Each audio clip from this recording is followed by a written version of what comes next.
¿Ya estoy grabando? Sí. Empezamos con todo. Excelente. Buenos días desde Monterrey para el mundo. Somos Ismael Medina, Jesús Flores. sus coanfitriones de no sé qué es. Esta cosa que estamos haciendo. Conversatorio. Pero bueno, Chuy, cuéntanos, el capitalismo te agrada, ¿verdad? Uf, Eres pro capital. Lo que más me encanta de la sociedad del capitalismo. Bueno, pues básicamente queremos hablar sobre el hiperconsumismo, pero para llegar ahí tenemos que entender la sociedad. Y la sociedad como un capital. O sea, es decir, todo se mide a partir de lo que tenemos. Lo que eres es lo que tienes dentro de lo que cabe, por decirlo de alguna forma muy corta, pero simple, útil, simple, entendible. pero entendible. Sí. Entonces, tenemos que entender primero que vivimos en esta sociedad capitalista, una sociedad que se basa a partir del capital, de Del lo que movimiento del tienes, capital. de tu poder adquisitivo. Sí, difícil de escapar de ello, incluso si te vas a países donde no hay políticas en contra del capitalismo. La geopolítica global está centrada en el movimiento del capital, en el movimiento de mercancías y pues todo este robot. Entonces Me da mucha risa la gente que quiere como de alguna forma quitar el capital, porque quieras que no, a pesar de que no estés a favor, es algo que no puedes quitar. es correcto. Es la moneda de cambio que tenemos, independientemente si le llamas dólar, peso, euro. Necesitamos un capital para poder decir que hay un intercambio de yo te doy un servicio para que tú me des algo acá, de alguna manera. Y digo, podemos desenfocarnos en el capital y empezar a preocuparnos más por derechos humanos, por bienestar, pero pues es difícil escapar. Es muy difícil escapar del todo. Esa creo que es la premisa que tendríamos que abordar primero de que es el capitalismo. O sea, es lo primero que tenemos que entender para poder hablar de lo que sería un hiperconsumismo. Es correcto. Y el capitalismo mide tu valor en tu poder adquisitivo, en tu capital, y al mismo tiempo depende de que tú también midas tu valor en ese capital, en qué tanto tienes. Es muy curioso porque, por ejemplo, anteriormente, antes de un capitalismo tan arraigado como ahorita, podríamos hablar de esclavitud, donde tú, amo, tenías a tus esclavos, o tu esclavo tenías a tu amo, que tenías que obedecer. Sin embargo, en la sociedad capitalista, sigue habiendo una cierta esclavitud, a pesar de que ya no se llama así. Ahora como se va a llamar es que eres esclavo de tus propias metas, porque si no las cumples y no adquieres lo que quieres, eres como un perdedor. Pasamos de ser esclavos de alguien, A ser esclavo de mis propias expectativas y del capital. O sea, Entonces, nunca se quitó la esclavitud, solo cambió de nombre. cambiamos de dueño, eso es todo. Exactamente. Entonces, ¿y luego qué es el hiperconsumismo? Hiperconsumismo no sería otra cosa más que, como lo dice su propio nombre, consumir en exceso Consumir de más. mucho. Y esto, ¿por qué teníamos que hablar del primer capitalismo para definir esto? Porque incluso el consumismo hoy en día va a dar un estatus socioeconómico. Es decir, el que más tiene y el que tiene lo más nuevo es el que está en un mejor estatus. Al menos así es como yo lo entiendo un poco. Es decir, puede haber 11, 12, 13 iPhones, pero el que El más rige, nuevo. el que va a tener la persona con más renombre va a ser el más nuevo. No importa si tú tienes un iPhone 5, eso ya estás mal. El capitalismo se basa o más bien depende, de nuevo, de un crecimiento constante. Y este crecimiento constante, si nosotros consumimos solamente lo que necesitamos, no estamos consumiendo cada vez más. Entonces entramos en una realidad hiperconsumista, donde para que se mantenga nuestro estatus social y económico tenemos que cada vez obtener más cosas. Y es bien curioso porque, por ejemplo, anteriormente podíamos hablar de que queríamos hacer que las cosas fueran duraderas. Es decir, tú ves un refrigerador de los 50 y a lo mejor todavía puede funcionar. O sea, todavía puede estar sus componentes bien, los puedes arreglar Pero dime, ¿dónde tuiteas de un refrigerador de ¿Cómo los puedes 50? tuitear? ¿Cómo tuiteamos desde nuestro refri si no tiene touchscreen? Exactamente. Pues como un bocho. Un bocho hoy en día, o sea, llevan no sé ya cuántos años que ya no hay refacciones, ya no las crean. Y lo sigues viendo. Pero sigues viendo un chorro porque eran duraderas. Bueno, Y los surus también, hay un chorro todavía. pero las personas que tienen un bocho o un suru tienen un estatus alto, no porque no están dentro de ese hiperconsumismo. En cambio, tú puedes ver un Mazda 3, bien bonito, del año, pero ¿cuántos años te dura? Tienes que hacer el mantenimiento muy, muy seguido. Y aún así, como quiera, va a estar Fallando eventualmente. 5 años, 6 años. Y ya lo tienes que cambiar porque va a empezar a fallar mucho. No te rinde gasolina igual, el clima no te sirve igual. Entonces, el hiperconsumismo va a buscar eso, que todo sea desechable porque vas a necesitar algo nuevo. ¿Para qué quiero un iPhone que dure 10 años de uso? Si nada más lo voy a usar uno porque después quiero comprar el siguiente. Pues fue la filosofía de Steve Jobs desde un inicio, ¿no? Voy a hacer un celular que no lo pueda abrir nadie más que yo, como fabricante. Entonces es difícil arreglar un iPhone si no es con alguien certificado de iPhone. Para arreglar tu iPhone tienes que... Y ahí estamos hablando de celulares, un refri, un bocho, pero ahora pásalo a todas las áreas. Educación. La educación es completamente desechable hoy en día. Es correcto. No, o sea, yo recuerdo lo que estudié de psicología y si me preguntas, ¿es vigente? Te lo voy a poner mucho en duda. Y no porque la psicología haya cambiado, sino porque ahora se va a enseñar otra cosa.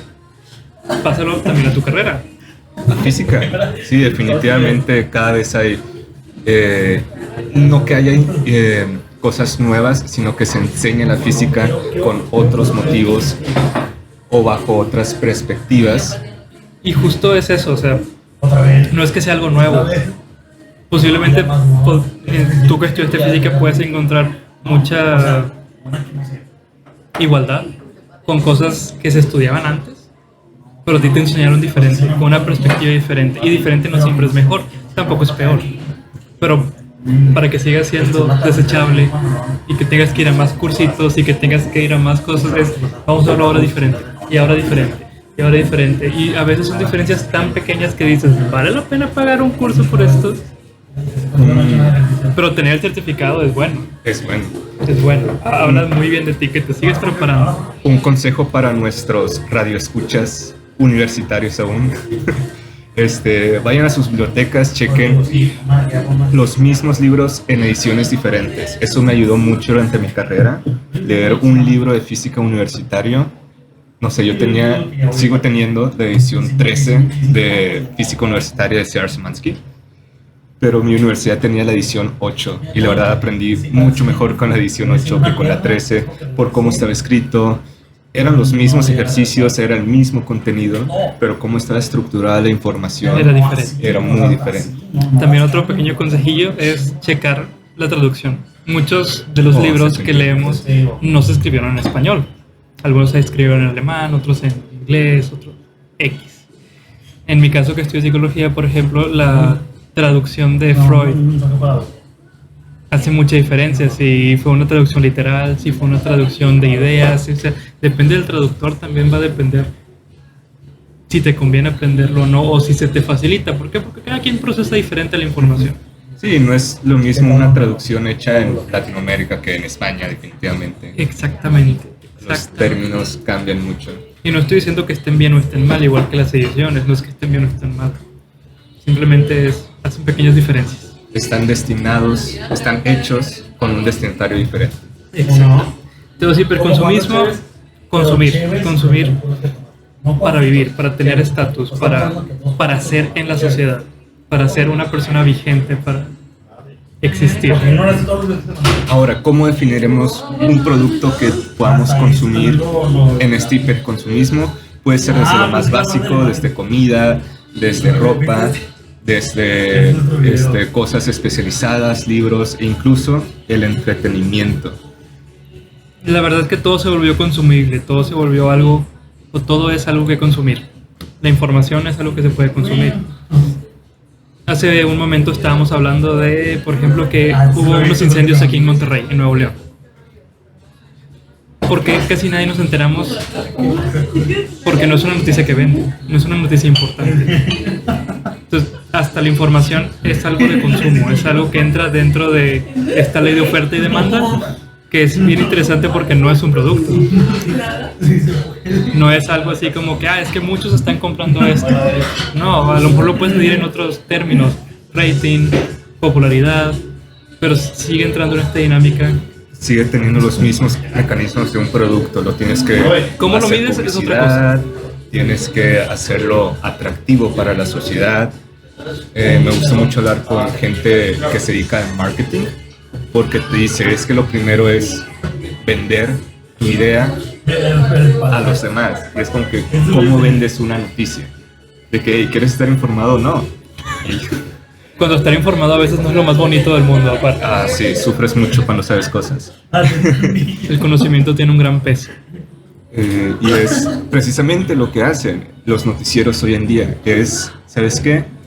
Hay muchas noticias, entre comillas, muchas noticias, porque la mayoría repite las mismas 5 noticias a diario, todo el día. Y solo hay un lugar para que conozcas estas noticias. Mi noticiero genérico. ¿Cómo podrías, Ismael, definir o decirnos dónde me puedo informar? ¿Qué es un noticiero confiable? Un noticiero confiable es el que puedas verificar la información. Un ejemplo rápido, ahorita que estamos en Nuevo León, para los que no sepan, estamos en Nuevo León. Tenemos el problema de la sequía, del agua, recortes del agua regulares en muchas colonias, bueno, prácticamente yo diría más bien irregulares, porque irregulares. No sabes cuándo te la van a cortar. Definitivamente.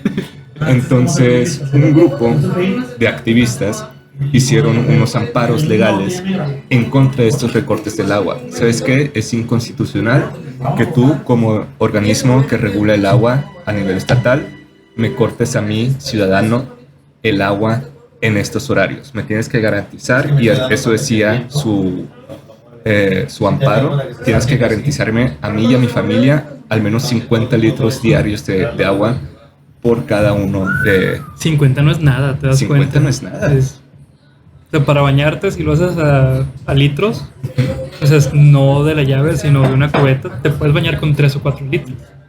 Pero es... Para una familia, imagínate, grande, 50 litros se los va a acabar. Ahora, este amparo, que estuvo mucho tiempo luchándose, se ganó. Salió una nota, digamos, 1 minuto y medio en algunos noticieros. Qué curioso que lo digas, porque yo que no soy mucho de ver noticieros, yo no sabía de eso. Y yo me enteré de eso mucho antes. ¿Por qué? Porque el grupo de activistas que estaba haciendo este amparo eran comunistas. Son más bien comunistas. ¿Comunistas en Nuevo León? Qué interesante. ¿Qué? ¿Comunistas en Nuevo León? ¿Cómo? ¿Qué es comunismo en Nuevo León? No entiendo. Sí, mira, imagínate como un comunista normal, con botas de nieve, con un sombrero con una estrella roja. Un comunista como cualquier otro en el mundo. Bueno, estos activistas, con un abogado que está en redes sociales, se llama, no me acuerdo cómo se llama. Lo vemos de tarea. De tarea. Si me estás escuchando, una disculpa, perdón. Y sí, fue un trabajo 100% de este grupo de activistas enfocados o de ideología comunista, pero nunca de ese 1 minuto y medio de nota mencionaron que fue de parte de los comunistas. Entonces es un noticiero que sí me está dando información a medias y difícil de verificar, porque ni siquiera me dijeron quién lo había hecho, qué personas, en qué lugar, con qué intención. Con qué intención. Es básicamente un TikTok lo que estaban haciendo. Es 1 minuto de información que me mantiene entretenido. Ok, siguiente noticia, pasamos al fútbol. Ganó Tigres, ¿no? ¿Así? No tengo idea, solamente era por el fútbol. Oye, me llama mucho la atención cómo tachamos tanto el comunismo. Y lo digo porque pues, soy de Nuevo León, entonces entiendo toda esta crítica que hay. Pero ahorita que dijiste esto lo hizo un comunista, alguien que tiene un pensamiento de izquierda, pero a veces no nos damos cuenta todo lo que nos ha dado también ese sistema político, a diferencia del capitalismo, o sea, el comunismo lo que busca es que haya ciertas cosas que sean para todos. Entonces, yo, por ejemplo, a veces me pongo a ver un poquito de historia, cómo eran los hospitales de décadas o épocas anteriores y cómo no podías acceder, o al menos no el común de la gente. Mientras que el comunismo sí buscó que ciertas cosas fueran públicas, como la salud, la educación, en este caso el agua. Y a veces no nos damos cuenta y creemos que no, es que el capital, no, espérate. Hubo alguien haciendo un contrapeso diciendo, esto tiene que ser para todos, no puede ser, que es donde entran un poquito los derechos humanos, ¿no? O sea, no puedo ser inmune ante el dolor humano, como es que si alguien se rompe un brazo, lo dejo ahí, y sabes que ni siquiera lo dejo ahí, te despido porque ya no puedes hacer tu trabajo y busco a alguien que sí lo pueda hacer.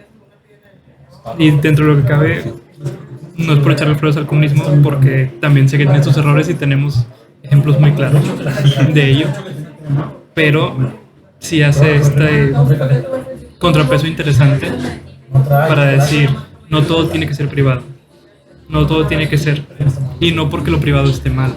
Es lo que decimos, podemos buscar formas que decidan, que se aparten de pensar solo en el capital o de priorizar el capital y priorizar derechos humanos, el bienestar, pero todas estas ideologías son tachadas por cómo se maneja el capitalismo en todos los aspectos de nuestra vida prácticamente.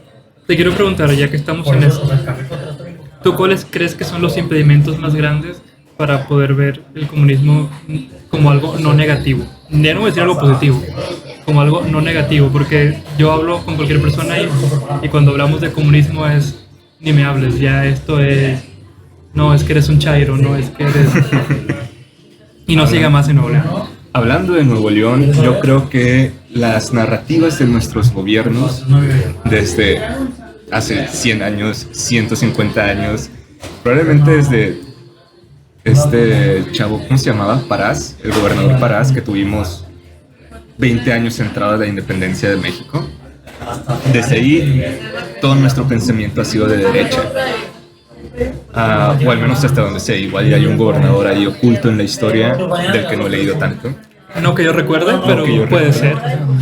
Y un ejemplo súper práctico, nuestro gobernador, saludos a nuestro gobernador, si nos estás escuchando. Saludos. Te odiamos, pero... no es odio, solo... Nos caes mal. Sí. Pero gracias por escuchar. Sí, pero esos buenos memes. El gobernador anunció varias medidas o varios proyectos para tener una seguridad hídrica en el estado. Proyectos que son del 2015 de la administración pasada, pero los presentó. Buen trabajo, señor gobernador. Y al final de su discurso, después de que habló de cuáles son los proyectos, cuáles son los beneficios, cómo es el financiamiento, lo que se quiso considerar el gobernador es que vamos a tener agua de aquí al 2050 y esto va a traer inversión a Nuevo León. Entonces, la seguridad hídrica no estaba centrada en el ciudadano, estaba centrada en cómo vamos a seguir atrayendo inversión a Nuevo León, al país. Hace rato me hablabas de una anécdota de cómo Nuevo León ha sido siempre dependiente de inversión. Oh, sí. No sé si te gustaría comentarla. Claro que sí.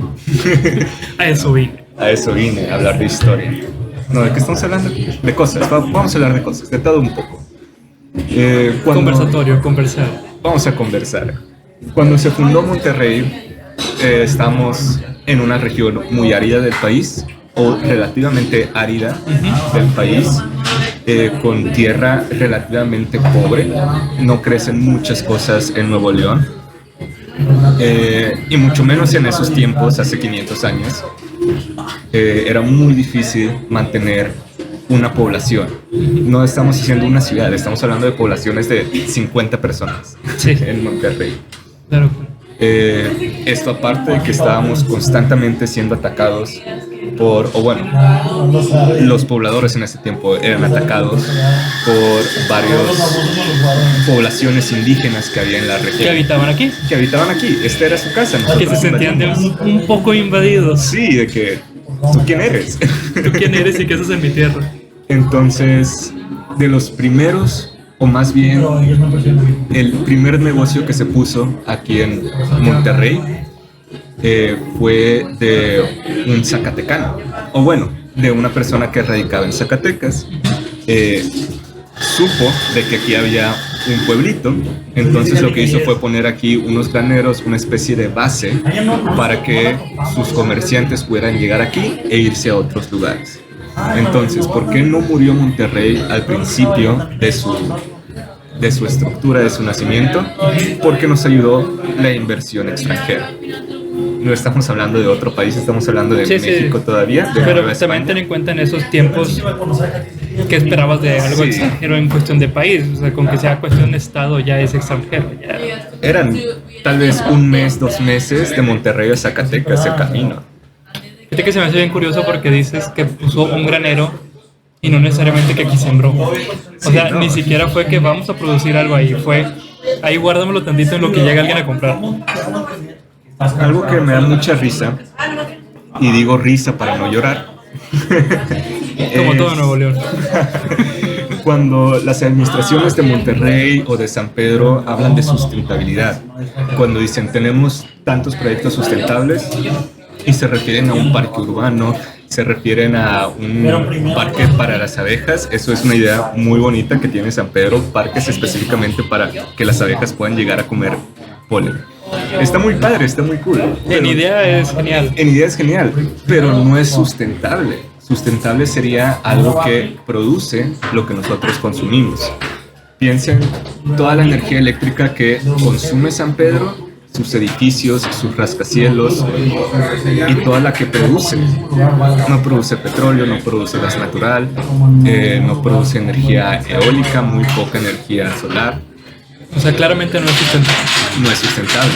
Todo el agua que consume San Pedro en las casas, en los negocios, en los edificios departamentales, y cuántos pozos de agua hay en San Pedro, o cuántas presas hay en San Pedro. Toda la comida, los supermercados de San Pedro están abarrotados con comida. Nunca hay escasez en San Pedro. Ni de agua, ni de comida, ni de... ¿Cuánta comida produce San Pedro?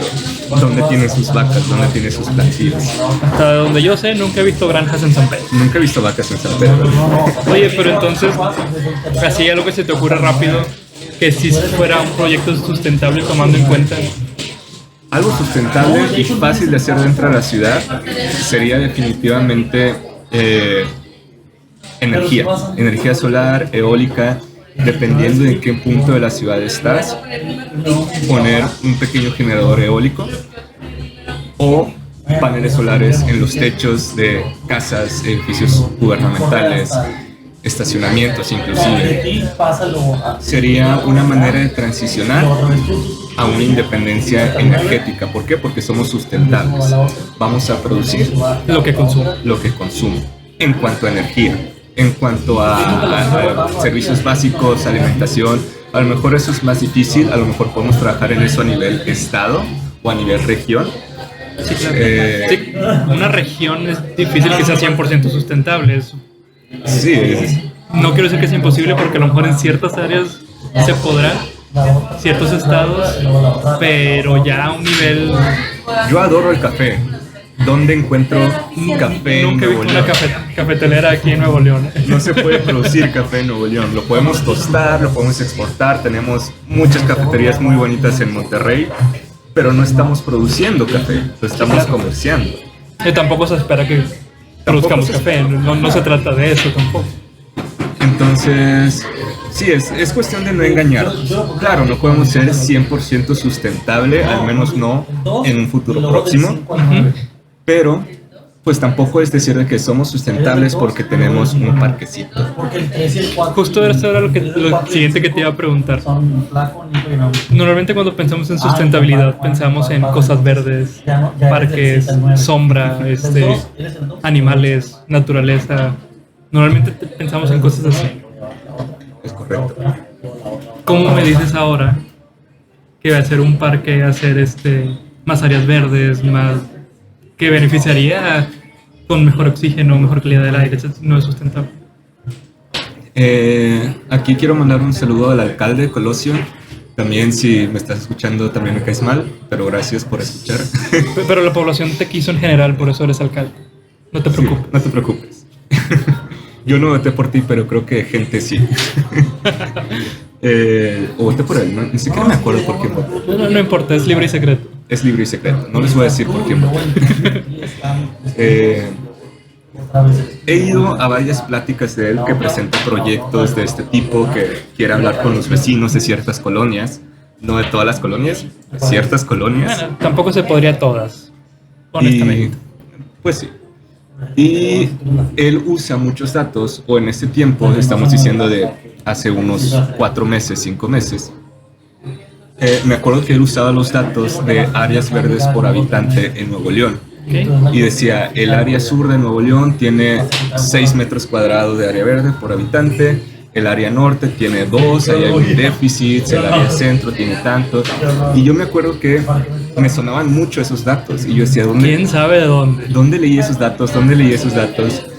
Y luego ya llegando a mi casa, me puse en mi computadora, busqué un artículo, y en efecto era un artículo del 2013. Estamos en 2022. ¿Qué repercusiones crees que tenga eso, que los datos no sean tan actualizados? O sea, ¿cuál sería la importancia? Que no los quieren actualizar. Piensa en Fundidora 2013 a Fundidora 2022. ¿Cuántos eventos masivos tenemos en el Parque Fundidora? ¿Cuántos árboles tuvieron que ser talados para que se haga espacios para hacer esos eventos masivos? Ahí ya es considerable.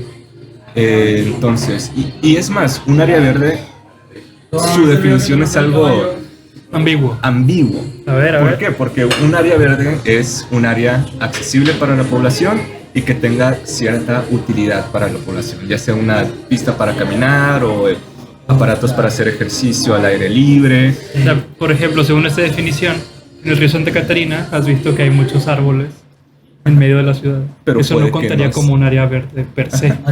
Es correcto, puede estar fuera de definición de área verde.